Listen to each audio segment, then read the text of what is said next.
ઊંચામાં ઊંચું તમારી સામે આવી જાય અને કોઈ નીચામાં નીચું તમારી સામે આવી જાય અને તમારી પર બંનેની અસર ન પડે એવી તમારી તો સ્થિતિ નથી ને? તો તમારી તો ફરક કરવાનું શીખવું પડશે.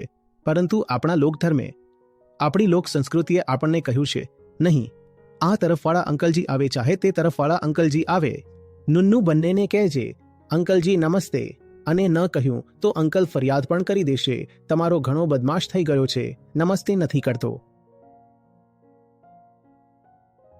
જોવું જ નથી કોનું કેટલું કદ છે,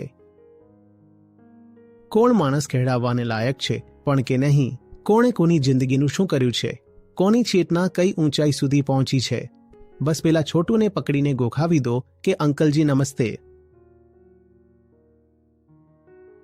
તે બધાને નમસ્તે જ કરે જાય છે. નમસ્તે મતલબ જાણો છો? સંસ્કૃતનો શબ્દ છે નમસ્તે. નમસ્તે મતલબ નમન કરવો, માથું નમાવવું. આ માથું એવું છે, બધાની સામે નમાવી દો. કેમ? કારણ કે તે શરીરમાં ઊંચું છે, તો જે પણ દેખાય તેને કહી દો, અંકલજી નમસ્તે. જ્યારે બધાને તમે એક જેવા નમસ્તે કરી રહ્યા છો તો કેવો વિવેક? હવે આ વાત મા બાપને બહુ ચૂપશે. તમારામાંથી ઘણા બધા તો મા બાપ છે, કારણ કે જો તેને તે શીખવી દીધું કે યોગ્યતા જોઈને નમસ્તે કરજે, તો સૌથી પહેલા તો તે મા બાપને જ નમસ્તે કરવાનું બંધ કરશે. હવે મા બાપ જ્યારે ઈચ્છે છે કે તે દબાયેલો રહે, અમારાથી નીચે રહે, અમને નમસ્તે કરતો રહે, તો કહેશે જે સૌથી નિમ્ન કક્ષાનો માણસ હોય ને તેને પણ નમસ્તે કરજે.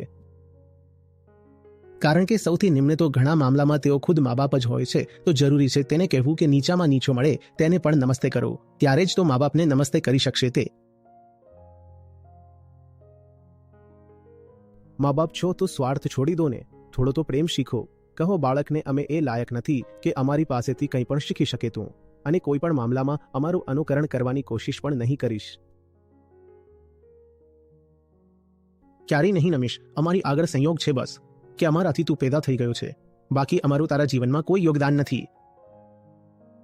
અને જો અમે તને પ્રેમ કરીએ છીએ તો અમે પહેલા તો તને પૂરી આઝાદી આપીશું અને કોશિશ કરીશું તને ત્યાં લઈ જઈએ જ્યાં તને આઝાદી શીખવવામાં આવે.